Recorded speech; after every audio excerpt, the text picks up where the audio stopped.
Hello everyone, good morning. आज का दिन स्टार्ट होता है अपनी कॉफ़ी बनाने से। बिकॉज़ ये वीडियो सोमवार वाला है तो इस दिन मेरा फास्ट था। तो इस दिन मेरी स्टडी ना बहुत लेट स्टार्ट हुई थी। बिकॉज़ सुबह सुबह आपको पता ही है बहुत सारा काम हो जाता है, जैसे कि नहाना, फिर पानी डाल के आना मंदिर में जाके, वगैरह वगैरह वगैरह, बहुत सारा काम। 9 बजे मैं प्रॉपर अपनी टेबल पे आई थी। तो अभी यहाँ पे मैं अपना ब्रेकफास्ट करने के लिए कुछ फ्रूट्स कट कर रही थी, जिसके बाद अपनी स्टडी स्टार्ट करेंगे कुछ खाने के बाद। बिकॉज़ खाली पेट मेरे दिमाग की बत्ती नहीं जलती है। फिर मैं आई अपनी स्टडी टेबल पर प्रॉपर अपनी स्टडी करने अपनी कॉफ़ी के साथ। अभी सबसे पहले अपना डेली टारगेट बनाएंगे कि पूरे दिन में हमें क्या क्या करना है, किस टाइम पे क्या करना है। और हाँ, आप लोगों के कमेंट आते, दीदी हमसे टाइम मैनेज नहीं हो पाता है गांव से। तो देखो, ये प्रॉब्लम मेरे साथ भी होती है। लिटरली गांव से यूपीएससी की प्रिपरेशन करना बहुत मुश्किल होता है। हम लोग सोचते तो हैं, बट फिर भी बहुत सारी प्रॉब्लम्स हो जाती है। जो बाहर रहते हैं ना, और जो हम घर से प्रिपरेशन करते हैं, उसके कंपैरिजन में गांव से बहुत डिफ़िकल्ट हो जाता है, क्योंकि टाइम मैनेज नहीं हो पाता है। कभी कुछ काम हो जाता है तो कभी कुछ। और जब हम एक बार स्टडी करने बैठ जाते हैं, फिर हमें कोई उठा दे तो फिर से कंसंट्रेट लाना बहुत मुश्किल हो जाता है। तो इसलिए अगर स्टडी करने बैठो तो कम से कम 3-4 घंटे तो स्लॉट लगाओ ही एक। तो वहीं मेरा भी यही रहता है। बट कभी कोई उठा देता है ना पीछे, तो सच्चे में आपको बता नहीं सकती कितनी प्रॉब्लम हो जाती है। वापस कंसंट्रेट लाने में मुझे 20 से 30 मिनट लग जाते हैं।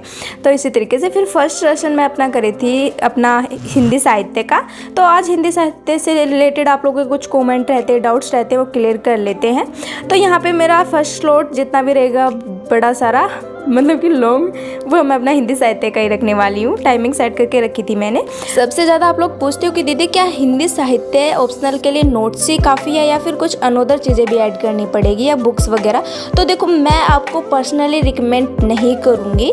आपकी मर्जी है कि कहाँ आपको वीकनेस लग रही, कहाँ आपको कमी लग रही है। मैं ओनली नोट्स ही रख रही हूँ। कुछ चीज़ें जो मुझे एग्जाम्पल वगैरह ऐड करने होते हैं, मैं गूगल से कर लेती हूँ। प्लस मैं जो चीज़ें मुझे टॉपिक समझ नहीं आता है, मेरे पास हिंदी साहित्य के विकास सर के वीडियोस हैं जो मैं देख लेती हूँ।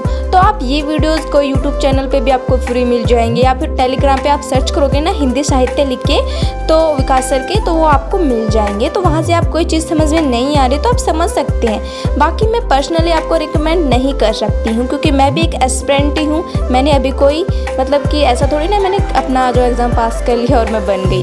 फिर बच चुका था 1, और इस दिन मेरा फास्ट था, तो एक टाइम मुझे खाना होता है। तो मैंने सोचा कि मैं दोपहर में ही खा लिया था मैंने। तो अभी मैं लंच कर रही थी। तो अभी मैं लंच करने के बाद आपसे मिलती हूँ। फिर लंच करने के बाद ना प्रॉपर मैंने आराम किया, रेस्ट किया। मैं कुछ दिन से दोपहर में नहीं सो रही हूँ, बट इस दिन मैंने कुछ पेट भर के खाना खा लिया था, तो मुझे नींद आने लगी थी।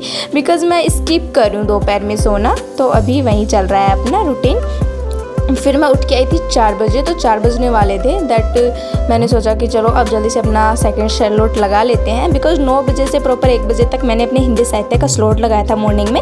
बट अभी भी मुझे पीवाई क्वेश्चन पेपर एनालाइज करने थे हिंदी साहित्य के, तो फिर से मैंने हिंदी साहित्य की बुक उठा ली। मैं आपको बता दूँ कि जब मैं दिन के ना 2 सब्जेक्ट उठा के चलती हूँ, जैसे अभी मेरा हिंदी साहित्य चल रहा है और हिस्ट्री चल रहा है, तो इसी तरीके से आप ना खरगोश मत बनो, कछुआ बन के चलो। धीरे धीरे अपनी मतलब कि रफ्तार रखो, बट कंटिन्यू रखो। तो इसीलिए दिन के 1 सब्जेक्ट या 2 सब्जेक्ट ही उठाओ, उन पे ही फोकस करो। ढेर सारा उठाओगे तो फिर अपना कवर भी नहीं हो पाएगा।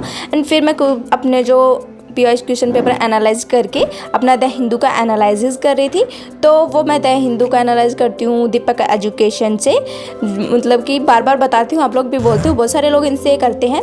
एंड आप लोग बोल रहे थे कि दीदी क्या ये जो दीपक एजुकेशन हिंदी मीडियम के लिए पेड प्रमोशन है, नहीं पेड बैच है इसका, क्या सही रहेगा? तो देखो, वो आप पे डिपेंड करता है। मतलब कि मैं तो ये सोच रही थी कि थोड़ा बहुत इंग्लिश में भी पढ़ना चाहिए, तो मुझे मिल रहा है इंग्लिश में ही, तो थोड़ा बहुत हम खुद लिख रहे हैं, तो फिर क्या ज़रूरत है पेड पर मतलब की बैच परचेज करने की? और वो आप पे डिपेंड करता है, आप कर सकते हो।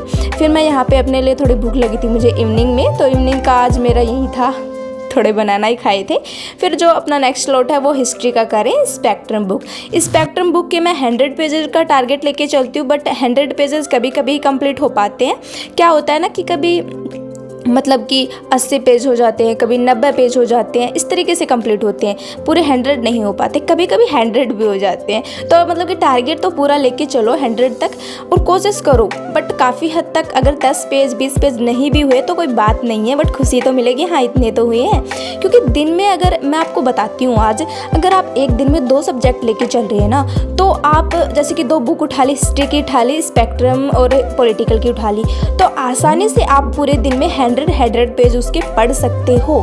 ये कैपेसिटी होती है, बट शुरू में थोड़ी प्रॉब्लम होती है, बट धीरे धीरे आदत पड़ जाएगी। तो मैंने आपको एक आइडिया बता दिया है, क्योंकि कन्फ्यूजन होती है इस चीज़ की भी, कितने पेजेस पढ़ें, क्या गलत पढ़ तो नहीं रहे हैं हम, कुछ ज़्यादा तो नहीं पढ़ रहे हैं इस तरीके से। तो फिर अभी मैं अपने करूँगी मंथली मैगजीन का जो पेज है वो नेक्स्ट। तो ये लास्ट स्लॉट है अपना।